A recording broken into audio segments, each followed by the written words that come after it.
Boa noite, irmãos. Boa noite, amigos. Que a preciosa graça do Senhor Jesus Cristo esteja conosco agora para recebermos a santa exposição da palavra do Senhor. Este é o dia do Senhor, irmãos. Este é o dia que o Senhor separou para a sua glória, para o seu louvor, para o adorarmos. O grande John Owen, o puritano, maior teólogo puritano, dizia que nós temos que ter qualidades internas para observarmos o dia do Senhor. Seriedade na adoração, atenção, diligência. Então, por isso, conclamo a todos agora a reunirmos nossas famílias e a entendermos que este é o dia do Senhor para recebermos da sua palavra e nos conformarmos ao Santo Evangelho. Eu peço aos irmãos e aos amigos que abram suas Bíblias comigo no Salmo 23. Então, irmãos e amigos, o Salmo 23, que dirá na minha versão, irmãos: O Senhor é o meu pastor, nada me faltará. Ele me faz repousar em pastos verdejantes, leva-me para junto das águas de descanso, refrigera-me a alma. Guia-me pelas veredas da justiça por amor do seu nome. Ainda que eu ande pelo vale da sombra da morte, não temerei mal nenhum, porque tu estás comigo. O teu bordão e o teu cajado me consolam. Preparas-me uma mesa na presença dos meus adversários, unges-me a cabeça com óleo, o meu cálice transborda. Bondade e misericórdia certamente me seguirão todos os dias da minha vida e habitarei na casa do Senhor para todo o sempre.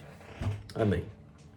Oremos mais uma vez, irmãos, em continuidade ao nosso culto, para recebermos a mensagem da palavra do Senhor. Oremos. Santo e glorioso Deus e excelso Pai, que é eterno, que é infinito, que é onipresente, onisciente, onipotente, ó Deus supremo, ó Deus de infinita glória e de tão excelsa salvação. A ti pertence o domínio de todas as coisas. Só tu és soberano sobre os céus, sobre a terra. Nós te louvamos e humilhamos-nos na tua presença, Senhor, porque tu és um Deus glorioso e porque o Senhor nunca abandona os seus. O Senhor nunca deixa aqueles que têm chamado pelo Evangelho da graça de Cristo a parte da sua preciosa presença, Senhor. Nós agradecemos-te, Senhor, esta obra gloriosa da salvação no teu povo.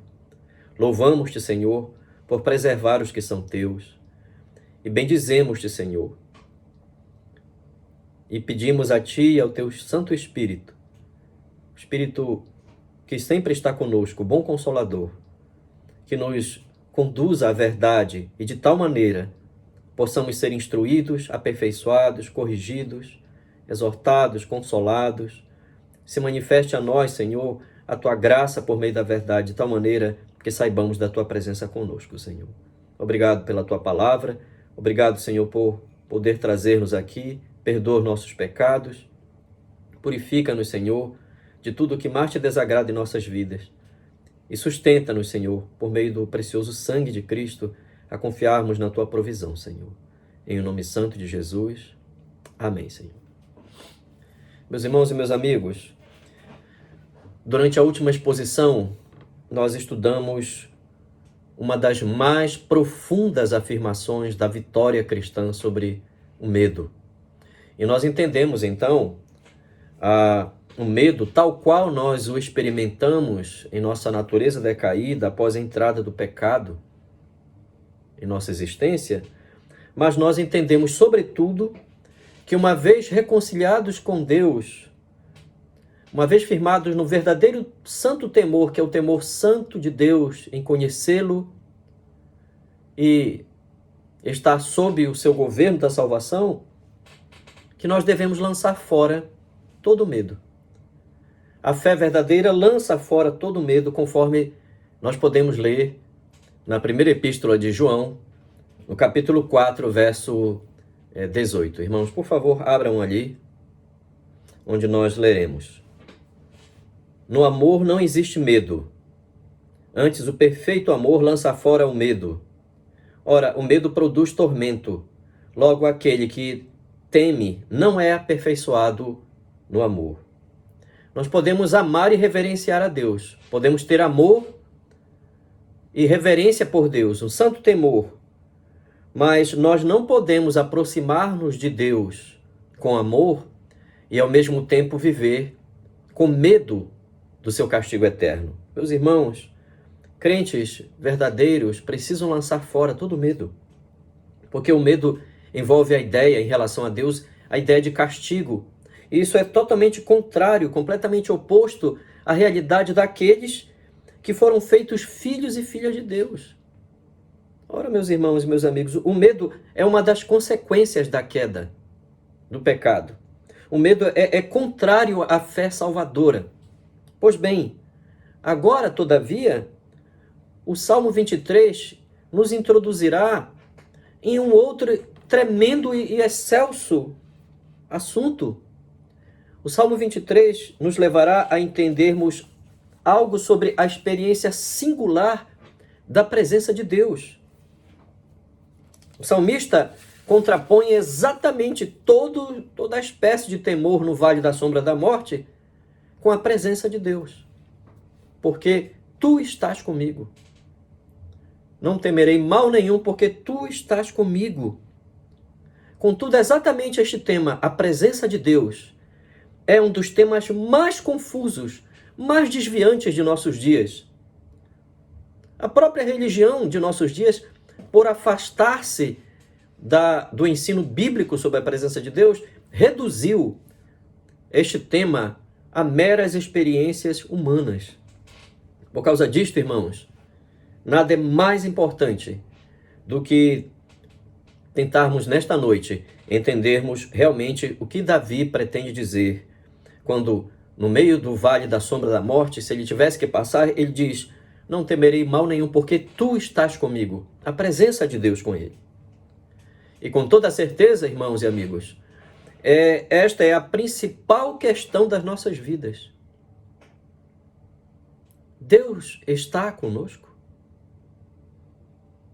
O que significa alguém ter ou experimentar a presença de Deus? O que significa a própria presença de Deus?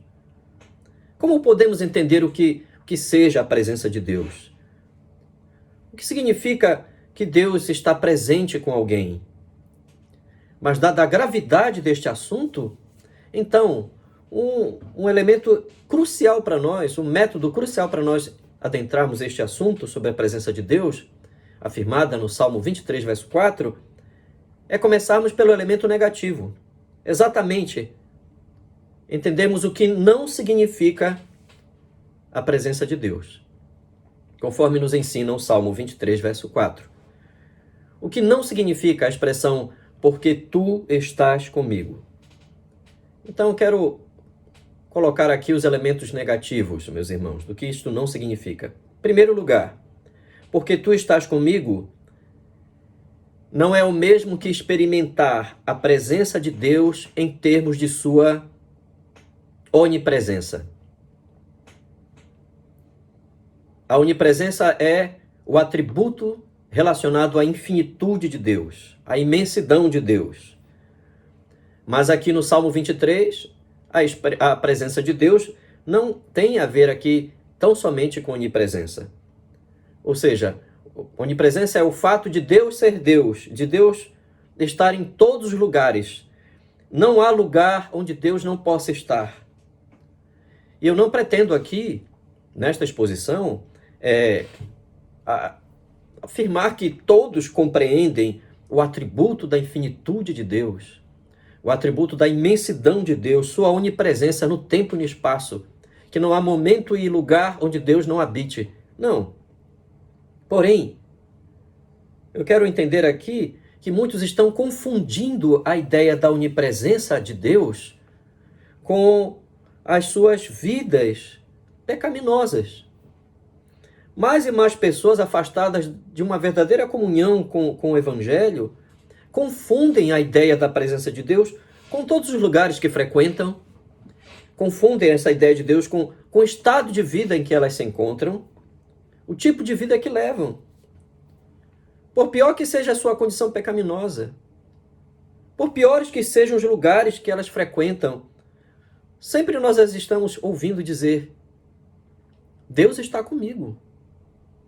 Ora, não se preocupe, Deus está comigo. Porém, vamos para as Escrituras.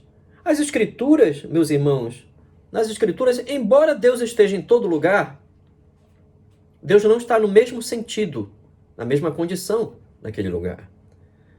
Embora não haja lugar onde, no qual nós possamos estar que Deus não esteja, Deus sempre está em todos os lugares. Sua onipresença servirá de juízo, ao invés de benefício àqueles que estão no pecado, vivendo uma vida pecaminosa. Vejam, vamos biblicamente ver isto, irmãos. Provérbios capítulo 15 e no versículo 3. Por favor, abram imediatamente ali, no livro de Provérbios, capítulo 15 e o verso 3. Onde nós lemos: os olhos do Senhor estão em todo lugar, contemplando os maus e os bons. Deus está sempre prestando atenção em tudo. Embora ele não possa ser tentado pelo pecado, na sua perfeição, a sua percepção e a sua onipresença percebem todas as coisas com reto juízo, irmãos. Vamos para uma outra referência bíblica. Por favor, abram agora em Jeremias, capítulo 23, irmãos. Jeremias, capítulo 23, versos 23 e 24. Por favor, abram ali. Jeremias, capítulo 23, versos 23 e 24. Onde nós lemos: acaso sou Deus apenas de perto, diz o Senhor, e não também de longe? Ocultar-se-ia alguém em esconderijos, de modo que eu não o veja? Diz o Senhor: porventura não encho eu os céus e a terra? Diz o Senhor. Irmãos e meus amigos, o próprio fato de Deus estar presente em todos os lugares e saber como alguém vive e o que faz, e como aquela pessoa mostra-se assiduamente contra seu reto querer, deveria deixar a tal pessoa em alerta, de sobreaviso, ao invés de ser uma pessoa confiante e dizer que Deus está com ela. A onipresença e a onisciência de Deus, o fato de Deus estar em todos os lugares e Deus saber de todas as coisas que estão acontecendo, são uma terrível descoberta para aqueles que tentam escapar da responsabilidade dos seus pecados. Então, o Salmo 23, verso 4, ao afirmar porque tu estás comigo, não está falando da presença de Deus nestes termos. Vamos para um outro elemento negativo, irmãos. Porque tu estás comigo não significa indução emocional ou psicológica. Davi não pretende aqui no Salmo 23, verso 4, fazer o mesmo que muitos estão fazendo hoje na religião. Tornar a condição emocional uma autossugestão, um condicionamento com grande frequência na religião, fazendo as pessoas acreditarem que as suas emoções refletem a presença de Deus. Muitos líderes em nossos dias estão hoje meramente induzindo pessoas a experiências emotivas, psicológicas. A própria religião tem muito formulado conceitos, estruturas que identificam as emoções com a presença de Deus. Bem, meus irmãos, meus amigos, isto explica a grande corrida em nossos dias para cultos extremamente emotivos, excesso de música, muitas músicas, e muitas músicas apelativas, distante das próprias escrituras, um culto ou uma adoração ou um momento religioso que preze pelos sentimentos, induzam as pessoas a sentir algo. Mas eu quero lhes dizer, com grande frequência, estes métodos, quando surgem e dominam meios religiosos, com grande frequência também lançam fora o estudo sério e objetivo da palavra de Deus. Lançam fora estudos da doutrina, estudos sérios sobre a doutrina, lançam fora pregações expositivas. Dificilmente nós veremos uma coisa ao lado da outra. Meus irmãos, as emoções têm sido frequentemente identificadas com a presença de Deus na religião de nossos dias. Este é um assunto grave, é um assunto muito problemático, que nos faz perguntar quais sinais temos de uma realidade meramente emocional que está próxima a nós. A um nível bem pessoal, como é que eu posso saber que eu estou confundindo? Se eu estou confundindo a presença santa de Deus com aspectos meramente emocionais na religião, com condicionamentos psicológicos na religião? Bem, eu convido vocês então a considerarem apenas duas questões fundamentais. Considere duas questões, responda a duas questões fundamentais agora. A primeira questão fundamental é esta: a sua igreja, o grupo no qual participa, sempre aborda primeiro e diretamente as suas emoções e a sua vontade e não a sua mente? Primeiro, a religião a que você assiste, ela está ministrando primeiro as suas emoções e a sua vontade está indo diretamente a elas e não está indo à sua mente? Se isto é assim, então isto está, meus irmãos e meus amigos, isto é um profundo erro, pois a verdade da palavra deve primeiro afetar a mente. Esta é a abordagem das Escrituras sobre aqueles que participam da religião cristã. A verdade destina-se primariamente ao pensamento, à mente. Tão somente depois de afetarmos a mente, é que porções da verdade vão tratar indiretamente com as emoções e mover a vontade. A palavra deve primeiro afetar a mente. Tudo que comece com as emoções, meus irmãos, e tudo que comece pela vontade, foge ao padrão bíblico da verdadeira religião. As Escrituras, por exemplo, nunca nos dizem que para que você seja um crente verdadeiro, você deve sentir. Sempre sentir. Não, nós não ouvimos isto, mas nós ouvimos com renovada frequência. Creia. Crê no Senhor Jesus Cristo e serás salvo, tu e a tua casa. A fé vem pelo ouvir e ouvir da pregação da palavra de Cristo. Sempre é crer. Aquele que nele crer não será confundido. Sempre primeiro é uma porção da verdade, uma porção da doutrina, das Escrituras, que tem que afetar primeiro a nossa compreensão e tão somente depois os sentimentos e a vontade. Pois se os sentimentos e a vontade foram primeiramente tratados, então esta não será uma obra do Espírito Santo, mas uma obra humana. Estaremos sujeitos aqui a uma produção, a um método humano, a uma condição psicológica, ao invés de uma verdadeira condição espiritual que reflita o que seja a presença de Deus por meio da verdade, nos chamando a Ele pelo Espírito Santo. Mas esta foi apenas a primeira questão. Para pessoas que estão confundindo a presença de Deus na religião com meramente condicionamentos psicológicos. Mas responda agora a segunda questão. Em segundo lugar, pergunte a si mesmo: eu tenho tentado condicionar a ideia de Deus totalmente a minha felicidade, ou tenho me conformado à necessidade do Evangelho salvar-me somente pela justiça de Cristo. Qual é a sua posição realmente? Você é uma dessas pessoas que tenta determinar a realidade da religião para que, conformando a ideia de Deus, a presença de Deus, a sua felicidade? Que você tem que ser feliz?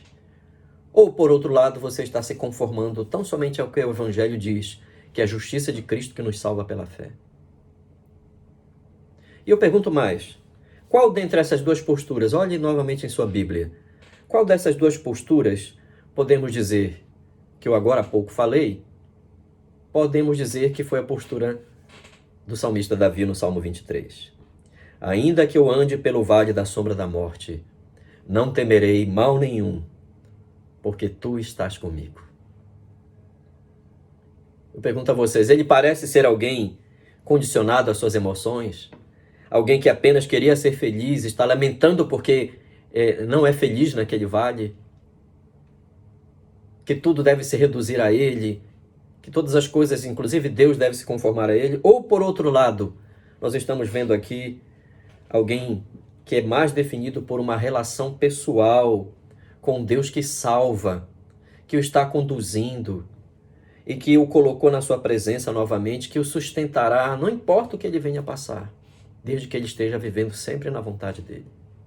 Meus irmãos e meus amigos, é totalmente evidente que Davi não é essa pessoa condicionada por suas emoções. Ele não está confundindo as emoções com a presença de Deus, com a necessidade de estar bem meramente, de ser feliz. Ele é conformado com o governo de Deus, mesmo que ele tenha que passar por vales escuros de sombra e de morte. Um Deus Salvador estaria com ele. Um Deus que nunca o deixaria, independente do que ele estivesse sentindo ou passando. Em geral, meus irmãos, é tão perigosa esta tendência de tentar identificar Deus com as emoções, que, em geral, as pessoas mais preocupadas com a sua felicidade emocional são aquelas que vão abandonar a religião cristã, mesmo que tenham passado por um tempo dela. Elas não se conformarão ao governo de Deus. Em tudo que elas tiverem que passar, no primeiro momento de crise, elas vão abandonar, porque elas queriam apenas ser felizes. Vejamos esse texto que nos ensina isto nas palavras de nosso Senhor e Salvador Jesus Cristo, em Mateus capítulo 13, a parábola dos 4 tipos de solo que recebem a palavra. Mateus capítulo 13, versos 20 e 21. Por favor, abra ali. Mateus capítulo 13, verso 20 e 21. O que foi semeado em solo rochoso, esse é o que ouve a palavra e a recebe logo, com alegria, mas não tem raiz em si mesmo, sendo antes de pouca duração. Em lhe chegando a angústia ou a perseguição por causa da palavra, logo se escandaliza, logo abandona o evangelho. Meus irmãos, meus amigos, há um terceiro elemento negativo. A expressão do Salmo 23, verso 4, porque tu estás comigo, também não significa mero misticismo, experiências meramente místicas. O que é misticismo? Misticismo basicamente significa uma experiência direta e imediata da alma com algum poder sem forma, algum poder superior, diferente. Meus irmãos e meus amigos, é tremendamente impressionante como muitos estão afirmando em nossos dias que experimentam a presença imediata de Deus. Com grande frequência, nós estamos vendo muitas pessoas hoje fora das igrejas, os sem religião. Mas, seja dentro ou fora, muitos estão hoje dizendo, eu estou sentindo algo. Não sabem explicar o que estão sentindo. E há muitas pessoas místicas por toda parte. O misticismo hoje é um terrível perigo, porque pessoas estão mesclando até certas experiências. Alguns estão mesclando suas experiências com o espiritismo, grupos neopentecostais, carismáticos, meus irmãos, como se a experiência com a presença de um poder que não se sabe explicar fosse a experiência com a presença de Deus. Mas no Salmo 23, verso 4, a expressão porque tu estás comigo não dá a entender nenhum desses tipos aqui místicos. E se alguém perguntar, como sabemos disto? Então, meus irmãos, olhem para o Salmo 23 e compare com o misticismo. Em geral, o misticismo não se baseia numa ideia definida de Deus, numa ideia bíblica de Deus, de quem Deus é, não se conforma à vontade dele no sentido moral, mas tão somente o misticismo é uma experiência inexplicável e muitas vezes até irracional. Há muitos místicos hoje fazendo coisas absurdas, envolvendo uma irracionalidade, meus irmãos. Mas vamos para o Salmo 23. Veja, por favor, na sua Bíblia. O Salmo 23 começa no versículo 1 dizendo, o verso 1 é o determinante e diz, determina o Salmo todo, o Senhor é o meu pastor, nada me faltará. Já vimos isto aqui nas outras exposições. O termo Senhor é o nome pactual de Deus revelado ao povo de Israel. Quando Deus revelou o seu nome a Moisés para libertar o seu povo do cativeiro. Ele havia prometido que ele libertaria o seu povo. Meus irmãos, há 400 anos havia revelado isso a Abraão. O grande eu sou, meus irmãos. E Yahweh significa eu sou. Ele é o Deus do pacto, o Deus da aliança, que nunca abandonaria o seu povo. Ele elegeu o seu povo. Ele livrou o seu povo. E Davi está entendendo que ele está dentro dessa eleição de Deus, do grande eu sou. Que ele faz parte do povo eleito. E ele não está dizendo aqui que ele não tinha conhecimento de Deus, que ele não tinha uma compreensão da revelação de Deus ao seu povo. Ele não está dizendo aqui que ele nega a doutrina por uma experiência abstrata. Não. Antes ele disse que a presença de Deus que salvou o seu povo é a mesma presença que ele experimenta como uma ovelha eleita no governo do Salvador do Senhor, por meio da sua palavra. Porque tu estás comigo. Nada tenha aqui de impessoal e abstrato, como no misticismo, meus irmãos. Deus não é uma experiência amorfa, ou seja, sem forma. Nós não sabemos dizer o que é. Pois bem, meus irmãos e meus amigos, agora temos que ir para o elemento totalmente positivo. Entender biblicamente o sentido da expressão porque tu estás comigo, a presença de Deus no ensino bíblico. O que seria, biblicamente, aqui no verso 4 do Salmo 23, a experiência da presença de Deus? Meus irmãos, vejam como começa o versículo 4. Até antes do verso 4, no Salmo 23, Davi havia falado, Ele é o meu pastor, Ele faz isso, Ele faz aquilo, Ele guia-me pelas veredas da justiça por amor do seu nome. Mas quando chegamos aqui, ele para de usar a terceira pessoa e ele se refere a Deus agora na primeira pessoa. Tu estás comigo. Então esta presença de Deus aqui, meus irmãos, biblicamente, é a experiência relacional, a experiência redentora com um Deus pessoal. É isto que significa a presença de Deus no Salmo 23. Davi era um crente da antiga aliança. Ele pretende dizer, ao afirmar, porque tu estás comigo, que ele tem a presença relacional de Deus dia após dia, efetuando a sua salvação, no tempo e na história. Ele está afirmando que a graça, de uma forma pessoal, não abstrata, não emotiva,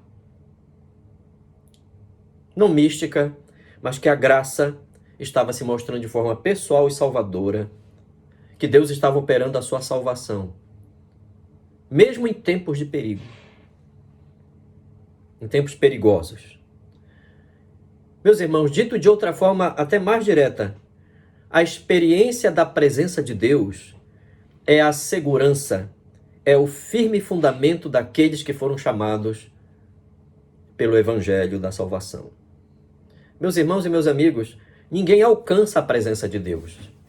Ninguém procura e acha por si esta presença. Nós não poderíamos, somos pecadores. Nós mesmos, segundo as Escrituras, fomos lançados fora da presença de Deus, porque todos pecaram e destituídos estão da glória de Deus. Então, meus irmãos e meus amigos, a experiência com a presença de Deus é uma experiência dada, é uma presença dada, uma presença concedida. Nada merecemos e nada podemos fazer para tê-la. Porém, jamais é uma realidade além do Evangelho. É uma realidade por meio do Evangelho. Ninguém possui a presença de Deus nos termos que Davi está colocando aqui no Salmo 23, se não for uma ovelha sob o governo da salvação, que pertence ao rebanho de Deus. Aquela pessoa foi envolvida pela graça de Deus, num novo relacionamento com Ele, foi perdoada, recebeu suas promessas e tem o benefício da sua santa presença. Ora, por que Deus está presente com os crentes? Por que Deus está somente com os crentes verdadeiros? Porque Ele está realizando a sua salvação, a salvação destes crentes dia após dia. É uma presença relacional, redentora. E este assunto é tão glorioso, é tão excelso, irmãos, que nós temos que destacar alguns poucos aspectos para nós entendermos mais claramente deste assunto. Eu quero destacar esse primeiro aspecto aqui, irmãos. A presença de Deus é, nas Escrituras, como um selo da graça salvadora nos crentes. A presença de Deus é como um selo da graça nos verdadeiros crentes. Quando é que um crente começa, segundo as Escrituras, e passa a experimentar a presença de Deus? Ele não passa a experimentar porque ele começa a ficar emocionado. Ele passa a experimentar a partir do momento que ele começa a ter uma relação pessoal com Deus, Salvador, em Jesus Cristo. A presença de Deus é o selo confirmado desta salvação. Vejamos, meus irmãos, comecemos por parte. Vejamos algumas passagens que explicam isto no Novo Testamento. Em João capítulo 14, verso 16, por favor, abram ali em suas Bíblias. João capítulo 14, verso 16.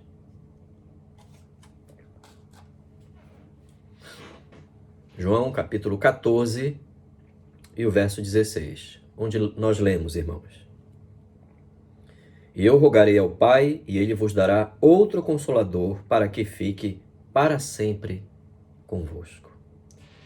Jesus está anunciando aos seus discípulos a sua partida para a cruz e que ele rogaria ao Pai, a Deus Pai, que enviaria um outro Consolador. Jesus, quando usa a palavra outro aqui, meus irmãos, no Novo Testamento grego, Jesus não usa a palavra outro no sentido de diferente dele. Ele usa a palavra héteros. Héteros ele não usa a palavra, aliás, desculpe, héteros. Ele usa a palavra allos. Héteros é diferente. Ele usa outro, allos, que é outro que é no mesmo tipo, da mesma ordem. Então, um outro, mesmo tipo dele, é o Santo Espírito Consolador.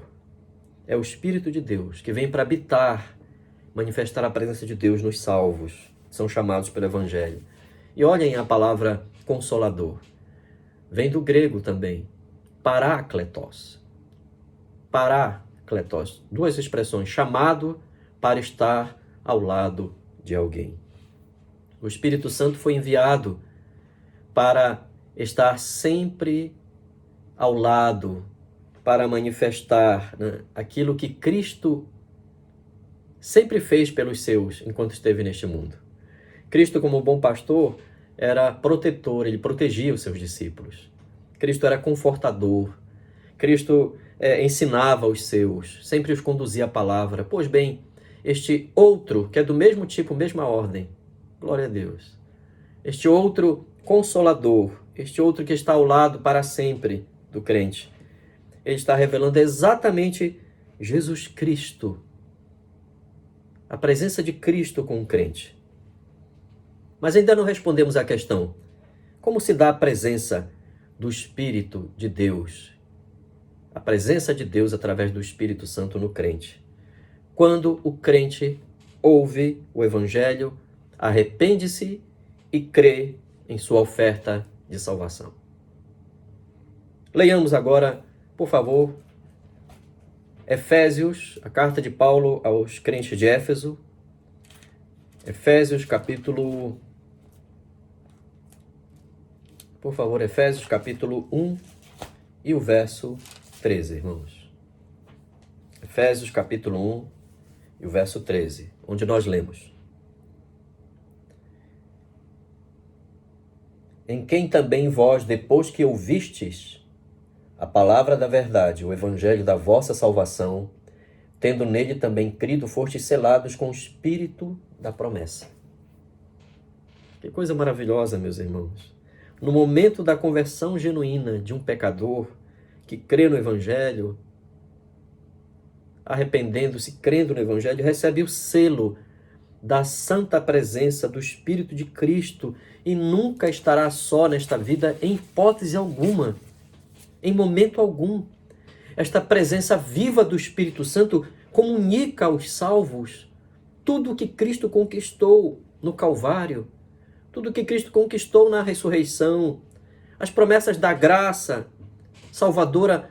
O Espírito Santo mostra e evidencia isto à mente, ao coração do crente. Ele comunica aos crentes que são filhos de Deus. Vamos para uma outra passagem, irmãos, que demonstra a presença de Cristo sendo comunicada pelo Espírito Santo aos crentes na salvação, irmãos. João capítulo 14, por favor. João capítulo 14 e o verso 21 apenas, por favor. João capítulo 14, verso 21. Aquele que tem os meus mandamentos e os guarda, esse é o que me ama. E aquele que me ama será amado por meu Pai, e eu também o amarei e me manifestarei a ele. Meus irmãos, ninguém é salvo por obras. Ninguém é salvo mesmo por obras das mais obedientes, mas aqui se está dizendo como um crente pode crescer em comunhão com a presença que é dada a ele pela graça do Espírito. Aquele que cresce na obediência, é evidente, vai ter maiores percepções da presença familiar de Deus em Cristo. Mas ainda assim somos salvos somente pela graça. E nada é mais excelso do que isto. O fato de que em tudo que tivermos que passar, nos vales mais escuros de sombra da morte, o Espírito de Cristo estará conosco como o próprio Cristo, mostrando-nos a presença de Cristo salvadora, mostrando-nos que Ele nos reconciliou com Deus. O Espírito Santo estará nos mostrando o que Cristo fez por nós, aprofundando a nossa comunhão com o próprio Cristo. A presença de Deus é um selo da realidade na vida e na salvação de um crente. É um selo da realidade da salvação. Se você está em Cristo, meu querido irmão, em Cristo, minha querida irmã, o Espírito de Deus está ministrando a presença de Cristo. Suas palavras, pessoa, obra, mesmo que passe pelo vale da sombra e da morte. Esta é a experiência dos verdadeiros crentes, irmãos. É uma presença relacional, é uma presença redentora. E isto não está só, meus irmãos, nos crentes da nova aliança. Isto está também na experiência dos crentes da antiga aliança, meus irmãos. todos os verdadeiros crentes, é um outro elemento que eu quero destacar aqui, todos os verdadeiros crentes sabem que é a presença de Deus que os habilita a enfrentar perigos. É a presença de Deus que nos habilita a enfrentar perigos e temores. Eu quero, então, dar como exemplo aqui um dos grandiosos textos do Antigo Testamento que muitas vezes é repetido em outras partes das Escrituras. Josué, o livro de Josué, capítulo 1, e os versos de 5 a 9. Josué, capítulo 1, e os versos de 1 a 9.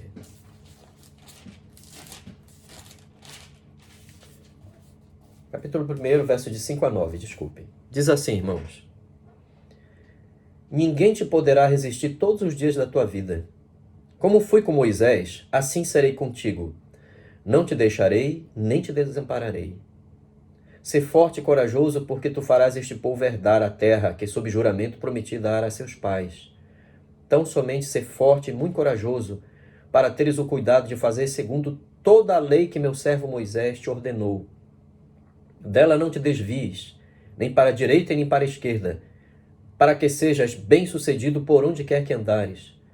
Não cesses de falar deste livro da lei, antes medita nele dia e noite, para que tenhas cuidado de fazer segundo tudo quanto nele está escrito. Então farás prosperar o teu caminho e serás bem-sucedido. Não te mandei eu? Sê forte e corajoso, não temas, nem te espantes, porque o Senhor teu Deus é contigo por onde quer que andares. Meus irmãos, aqui este texto, o livro de Josué começa, meus irmãos, com a presença gloriosa e graciosa de Deus com Moisés.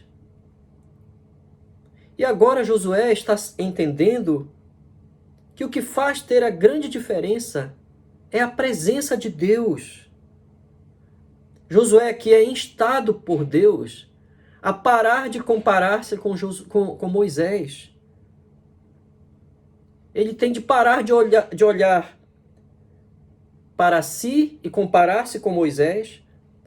Agora ele sabe que o que faz a diferença é ter a presença santa de Deus e nos sujeitarmos a Ele em obediência à sua palavra, naquilo que nós temos que passar.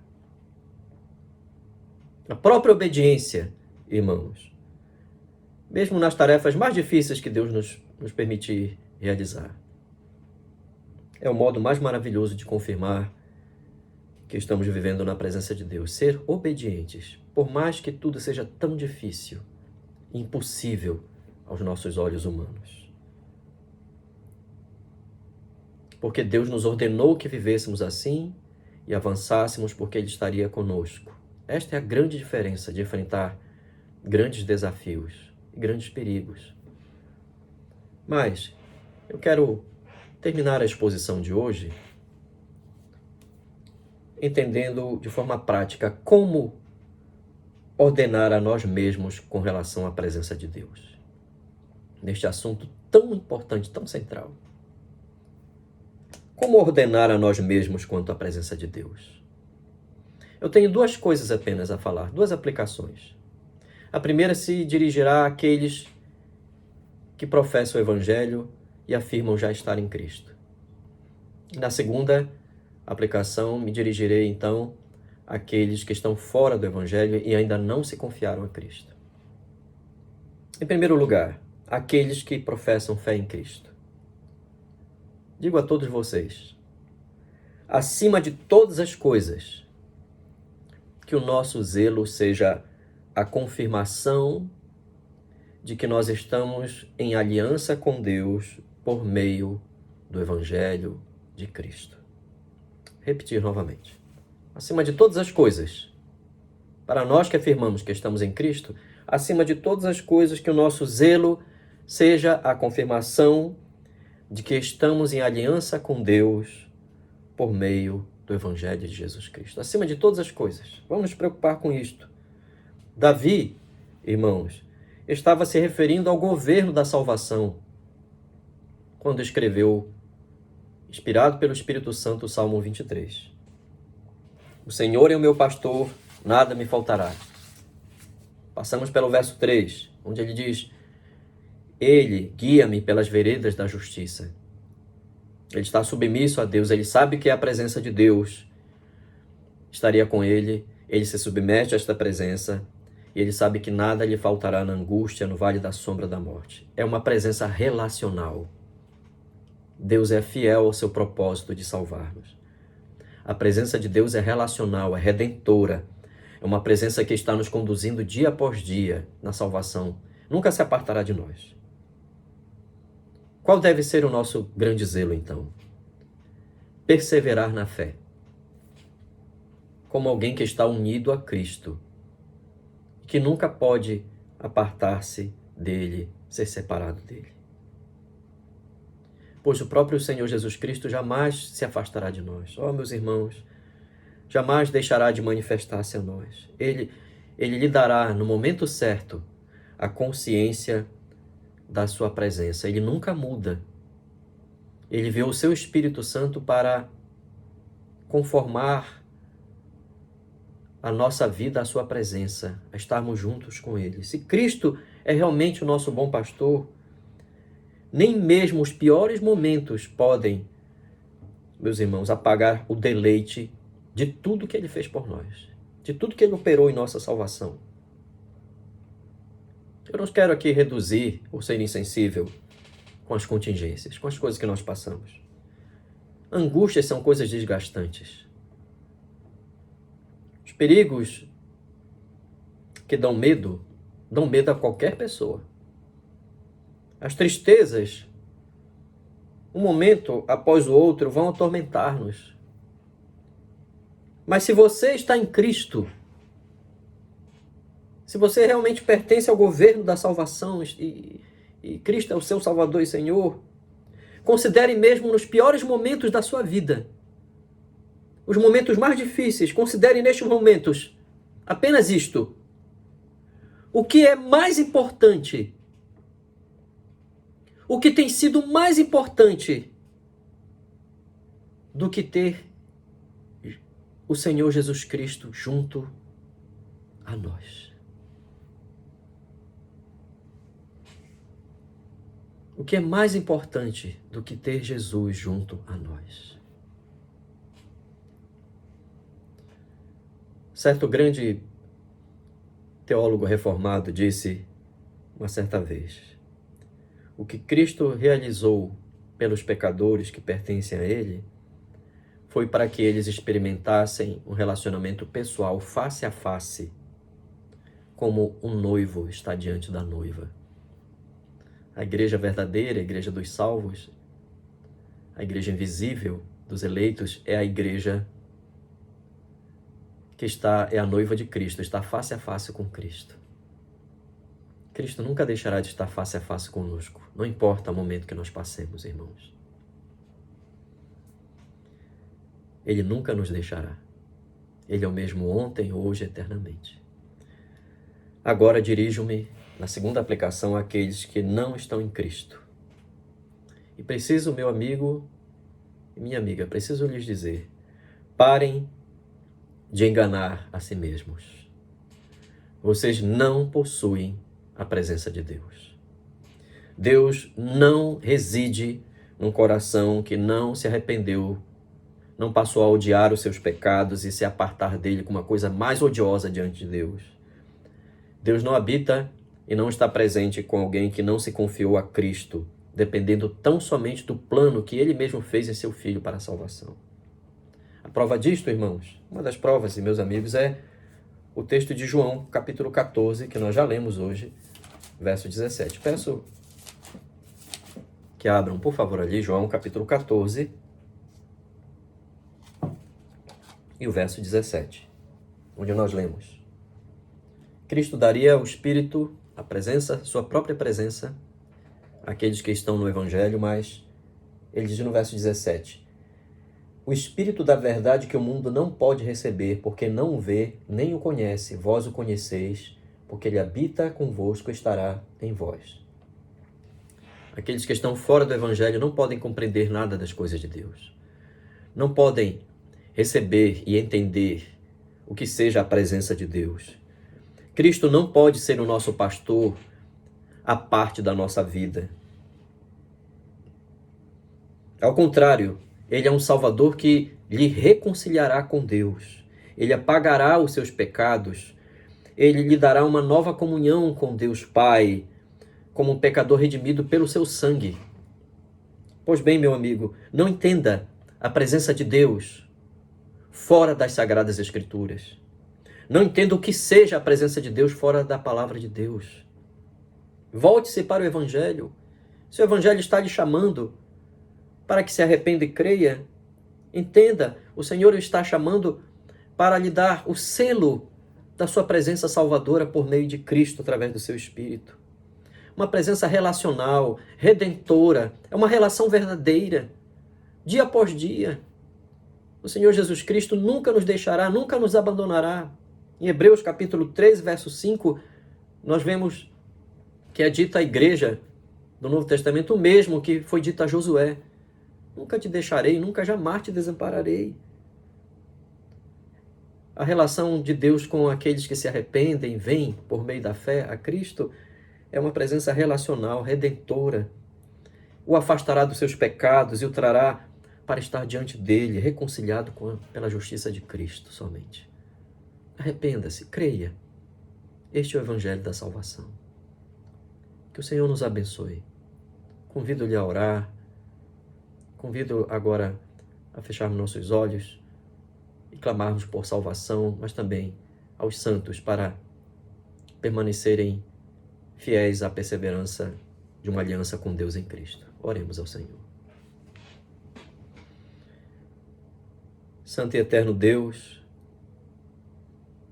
e Pai de nosso Senhor e Salvador Jesus Cristo, nós te damos graças ao Senhor porque podemos, pela Tua Palavra, entender o que é a Tua presença relacional, redentora, somente por meio de Cristo, somente por meio do Teu Evangelho. O Senhor nunca traz pecadores a si de uma tal maneira que não os reconcilie consigo mesmo e não os traga para serem feitos filhos de Deus, perdoados, reconciliados com a sua presença, habitando neles por meio do Espírito. Ó Senhor nosso Deus, derrama a Tua graça para que haja uma compreensão deste tão excelso Evangelho, Senhor, na mente daqueles que não se confiam a Ti, Senhor, que resistem ao Teu chamado. Só Tu podes chamá-los de tal forma que ouçam a Tua voz e saiam e se levantem das suas vidas mortas espiritualmente, que não sabem o que é da Tua presença, Senhor, porque fomos lançados longe da Tua presença pelos nossos pecados. Nós te pedimos, todavia, que o Senhor manifeste salvação àqueles a quem Tu estás chamando, mas também rogamos-te por todos que pertencem ao Teu reino, Senhor, para que os Teus santos perseverem na graça que lhes foi revelada em Cristo, Senhor. Obrigado pela Tua presença, obrigado porque o nosso Senhor e Salvador Jesus Cristo é o mesmo ontem, hoje, eternamente, está conosco, nunca nos deixará sozinhos. Por isso enviou o Seu próprio Espírito para habitar conosco, para ser o nosso Consolador, alguém ao nosso lado. Obrigado, Senhor nosso Deus, porque não há um momento que nós estamos realmente sozinhos, Senhor. Nunca mais ficaremos assim, embora sejamos abandonados por homens, pela família, sejamos abandonados, Senhor, e odiados até pelo mundo. Mas, ó Senhor, pela Tua palavra sabemos que a Tua presença é conosco, Senhor, e não temeremos mal algum até o fim da história de nossas vidas, Senhor. Que Tu sejas exaltado, que Tu abençoes a santa perseverança dos santos, Senhor. Em o nome santo, glorioso de Jesus, por meio do Evangelho da graça que nós oramos ao Senhor. Amém, Senhor.